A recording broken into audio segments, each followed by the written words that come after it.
if you put money towards a mortgage, that's giving you a guaranteed rate of return because you're not paying interest on that 6%.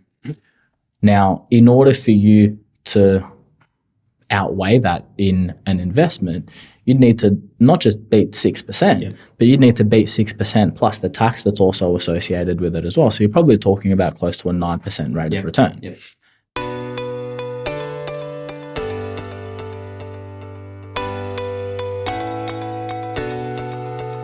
Welcome to 360 Money Matters, where financial planners Billy and Andrew talk all things financial planning.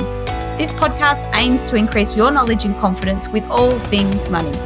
Each week, they will cover topics such as investing, cash flow, budgeting, saving, passive income, debt management, and much more, so you can live a life on your terms without limits.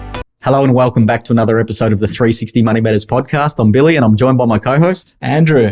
Bills, here we are back again for another episode. Andrew, we are back again in the recording studio, episode 151. Pretty excited about that, crossing over the milestone last week of the 150th episode. Absolutely. Well, so what's that? That'll be 3 years on the podcast, probably a bit over 3 years. Yeah, no, very exciting. Feels like yesterday. Well, at least our audio and camera quality is a little bit better. So apologies to all of the people that jumped on early on. Hopefully we've gotten better too. It'd be actually really interesting to go back and listen to the first couple of episodes just to hear what we were like. Just to make sure that we didn't, start to plateau and get lazy, maybe. Who knows? Well, always trying to increase the value that we're bringing to our listeners and our viewers. And I think this one's really topical. It's definitely topical. I love this one, actually. Andrew, what are we talking to everybody about today? Yeah, so, let's paint the scene. Interest rates have gone up. Your mortgage, expense represented a small element of your household budget, now represents a much larger portion of your household budget.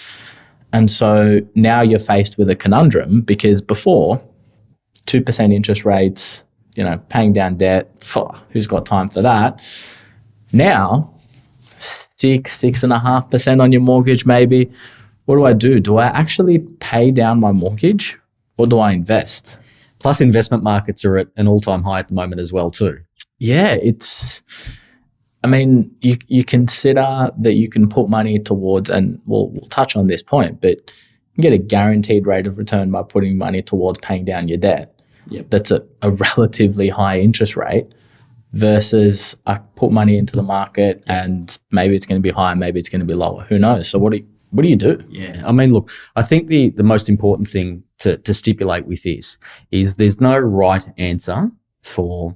Boo. Yeah, no, I know. But there's no right answer, and it really depends on your circumstances. And plus, the environment that you make that decision in today is not necessarily the environment that's going to be the case in the future. Yeah. So you can make some mathematical assumptions and go, okay, the interest rate on my mortgage is 6.5%. So, risk-free after-tax rate of return, a lot of comfort, peace of mind versus putting money into the markets. And, that's obviously volatile depending on what's happening. But that may not be the case in the future. So anyway, we'll go through it. But Andrew, let's just clarify, what debts are we talking about here? So look, when we're faced with a conundrum, we're talking about mortgage, ultimately. Yep. If we're talking about credit cards, if we're talking about personal loans, if we're talking about anything, afterpay, whatever, all of that stuff, get rid of it straight away. Like that's the first thing. Before you start putting money towards investments, you should not be, sitting there with personal loan debt, credit card debt, anything like that. Yeah, exactly right. So that's the first thing to ultimately get out is if any of those things are present, you make sure that that's fully expunged. Maybe the only exception might be a car loan, just because most car loans are structured where the interest is the interest over the life of the loan, so it doesn't even actually matter whether you pay it early or not. But, really what we're talking about here is home loan versus investments is ultimately the conundrum here, because if there's anything else present, that should be the first one to go. Yeah, and just a little step further, deductible versus non-deductible. So realistically, what we are talking about here is your non-deductible home loan debt rather than your deductible investment debt. So if you've got an investment property where the debt is tax deductible and you've got an owner-occupier where the debt is non-tax deductible, we're actually talking about the non-deductible debt, because the other debt saying debt a lot of times, but the other debt is productive debt, essentially, in the right circumstances anyway. But yeah, so for the sake of the conversation today, we're talking about, should we be putting money into the investment, extra money into the investments, or should we be putting that extra money into our owner-occupier mortgage? Yeah, exactly right. Exactly right. So look, what are some of the things and what's maybe the first thing that you'd consider when you're making that balancing act? Where do I start? Probably not the most obvious answer, and probably not the one that helps that much. But I tend to look at these things, and simply because of a mortgage is a 30-year term, so I tend to look at it over that time frame and then go, okay, what's the strategy associated with my financial situation? So as an example, I'm 39. If I take out a mortgage, that's like the 6th year in a row I'm 39. But so if I take out a mortgage today, I'm going to be 39 in 30 years' time because I don't get any older. Exactly. So I'm going to be 69 in 30 years' time, right? Yep. So I look at that and say, okay, if that's the case, in that situation, it probably doesn't make any sense. For me personally, I don't want that debt when I'm 69. Maybe I turn around and say, hey, let me bring that back to age 65 because that's the day I intend to stop working, or whatever it may be. It's different for everybody, just for illustrative purposes. So I might turn around and say, okay, I'm going to apply a 4-year additional time frame to pay back the debt. So I'm going to go for a 26-year payback period rather than 30. Once I've got that set and that matches with my goal, then anything from a cash flow perspective above and beyond, I can divert somewhere else. So that something else is, what is it? Is it investing? Is it additional superannuation contributions? Is it taking that money and enjoying my life and using it as a lifestyle benefit? So it's not, what I'm trying to paint the picture on is it's not necessarily just the mathematical calculation that says, yeah, interest rates are 6.5%. So it makes sense to do that now. It's tying it into the longer term strategy and saying, okay, that helps me make a decision because there is some think music about what it looks like in the longer term.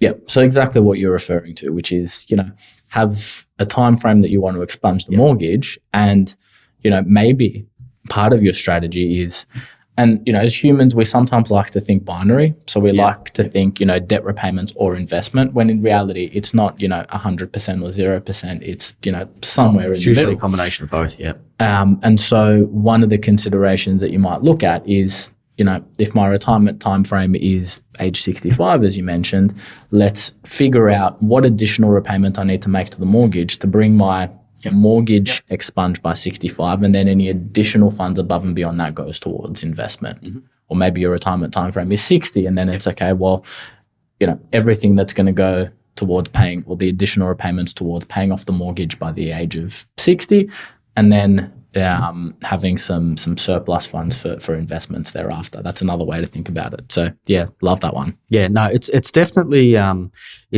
not. In reality, when the rubber hits the road, it's not necessarily just a binary conversation where it's black and white. It's usually a combination of a few things. And the other thing, just to add some more complexity into it as well too, it can change depending on what life stage that you're going through. Like, you may look at that and say, okay, that was my strategy initially, but you know what?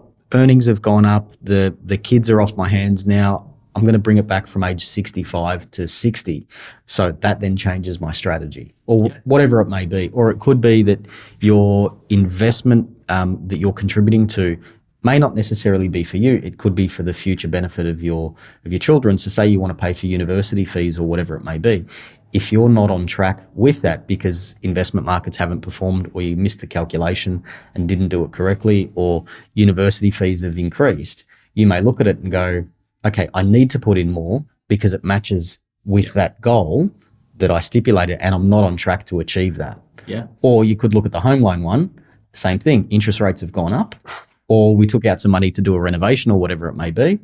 I need to step it up. Yep. Yeah. So it's not necessarily tied back to a goal and then work it off. Always tied back to a goal. I think that's the key message here that helps with that decision making process, because you need something to be kind of like your North Star that keeps you guided and focused on what you should be doing. Yeah, exactly right.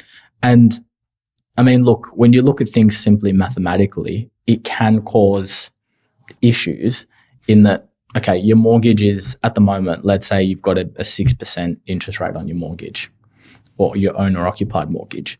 If you put money towards the mortgage, that's giving you a guaranteed rate of return because you're not paying interest on that 6%.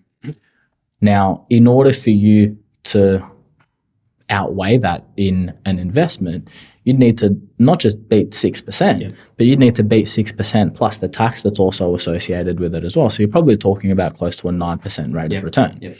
Now, in that calculation, it's, hey, I should be putting money towards my mortgage. But the thing that you want to avoid is, okay, well, that's the calculation today. If we look back 2 years ago when your mortgage was at 2%, it's a very different calculation. So what should you have done over that time? Sell all your investments, pay capital gains tax, sell good quality assets to pay down your mortgage. If interest rates then start to go down, what do you then do? You start, drawing equity out of your mortgage in order to invest and try and capitalize on that. It means that you're constantly chasing your tail. You're paying additional expenses in buying, selling, capital gains, all of that stuff, which realistically doesn't optimize your strategy because you're not working towards that long-term goal. All you're doing is just being dictated by interest rates as to what decision that you're going to make. And so keeping a long-term view on everything and making sure that it's aligning to a goal rather than just being dictated by what's necessarily the right thing at this point in time without taking into consideration the future is a really important consideration. Told you right at the start, there was no straightforward answer, right? Yeah, and then let's throw some additional complexity to it, right? Where is it that you're actually investing? Because these numbers change completely when you look at superannuation. Now, this is going to completely throw everything out here, right? Open up a can of worms, right? Absolutely.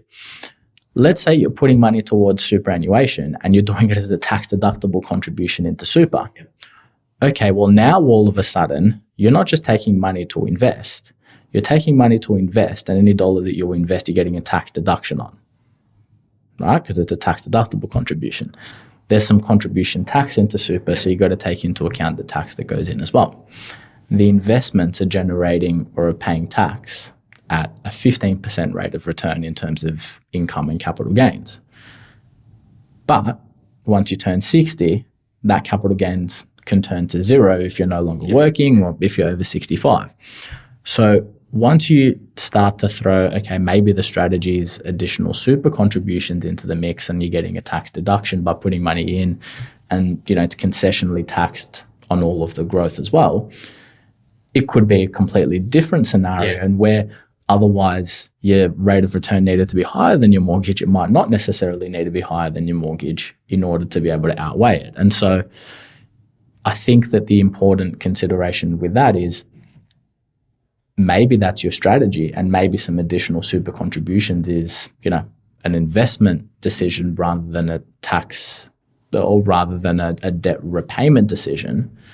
But if your goal is to retire early, well, then that's not going to be the right decision. So you need to tie it back to a goal, because if it's not tied back to a goal and it's only based off, dollars and values today, it's not effectively meeting your wealth creation goals around what you're trying to achieve. I guess the other thing that I'll point out as well too is when we've gone through this and modeled it and you look at the absolutes, so saying I'll pay the minimum on my mortgage and I'll invest, or I'll dump it all into my mortgage and then once that's expunged, I'll start the investing journey.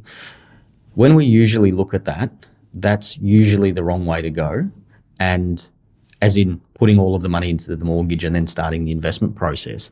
Simply because when you look at investments and compounding interest, Warren Buffett, eighth wonder of the world, the longer the time frame, the better off the performance of all of this. So you want to start that as early as you possibly can.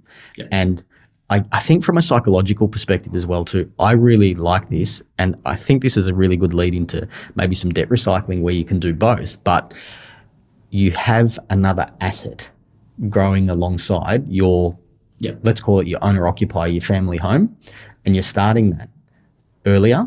So you've got that growing and you've got two assets. So we're looking at the assets themselves rather than taking into consideration just the debt and what that looks like. Because I think that's too one-dimensional. Because the truth is, mortgages stick around for a long period of time. Yep. But when we tend to look at it and deploy these strategies, it's usually a combination of doing both if you've got the capacity to be able to do it.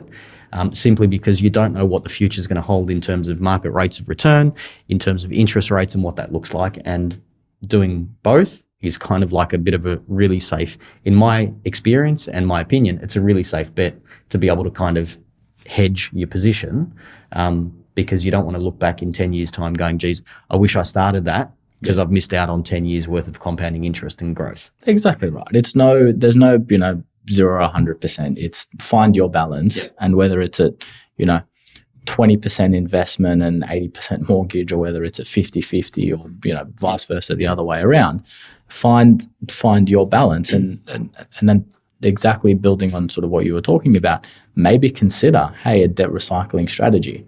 Now, not going to necessarily run through the specifics of that because that's a whole podcast in itself. And we've done 3. Yeah, a few of those. So we'll kick back to the debt recycling podcast that we've done previously. But a debt recycling strategy can be the way to be able to take advantage of both. You pay down the mortgage with your investment portfolio, you pull equity out, becomes tax deductible, you use the income to pay down your non-deductible debt. So you're not just paying down the mortgage or investing, you're actually doing both with it. And it means that you're, really hedging your bets on both sides and taking some tax arbitrage opportunity off the back end of it as well. Really powerful strategy. One of the things that we absolutely love doing. Yeah, like you said, I think that's another podcast episode within itself. It's definitely worthwhile going back and revisiting that. But that gives you the ability to be able to achieve a lot of those, really 3 things. 1, you pay off your mortgage faster. 2, you start to grow an investment alongside that. And 3, you get to massage your tax position because there's a tax deductibility opportunity as well too that sits with it. Yeah, turning your owner-occupied debt into investment debt. Pretty exciting. I really love a debt recycling strategy, and I think that does take advantage of both worlds. And look at the long term. I mean, it can be really easy to once again make an emotional decision. So I think in the last episode we were talking about, hey, if there's a recession, you don't want to be making emotional decisions. Also, on the flip side is if interest rates rise, you don't want to be making an emotional decision. Just because interest rates have risen and, rates on your mortgage are higher than potentially what you might be able to achieve net of tax in an investment doesn't mean that you just shift 100% towards that strategy. And so looking, long term, if you look at the long-term average in terms of mortgage rates versus the long-term average of investments in almost any asset class, investments have overperformed over the long term. Mm-hmm. So, but that doesn't mean that you put everything towards investment and you never pay down your mortgage, and you put money towards investment markets, never pay down your mortgage, keep it on interest only, until you turn 65 and then sell the investments to pay your mortgage. So you need to find the balancing act. And I think the way to be able to find that balance, if you're wanting guidance and if you're wanting support, lead into a financial advisor. I think that's the thing. There's no straightforward decision, and I think getting advice can be really powerful in this instance, especially if we're talking about the debt recycling piece. But in closing, Andrew, I think that was a good episode. Didn't necessarily provide a straightforward answer because there is no straightforward answer, but hopefully there was a lot of things to consider there to help people at least think about or give some thought to the things that you should be thinking about if you're faced with this decision. Yeah, absolutely. Absolutely. Bill, thanks again for another episode. Thanks to all of our listeners and our viewers for tuning in. If you got some value out of that one, like, subscribe. And if you want some help in building your own financial plan, details of Billy and myself are in the show notes. Thanks, guys. We'll catch you on the next one. Thanks very much. Thanks for listening today. If you have any questions on what we talked about or would like to have a chat about your money journey, visit us at 360fs.com.au. Just a reminder to our listeners that the information contained in this podcast is general in nature and is not intended as personal recommendations for the audience. please consider whether the information suits your circumstances before acting on it. This information is provided by Billy Amaritis and Andrew Nicolou of 360 Financial Strategists Proprietary Limited, authorised representatives and credit representatives of AMP Financial Planning.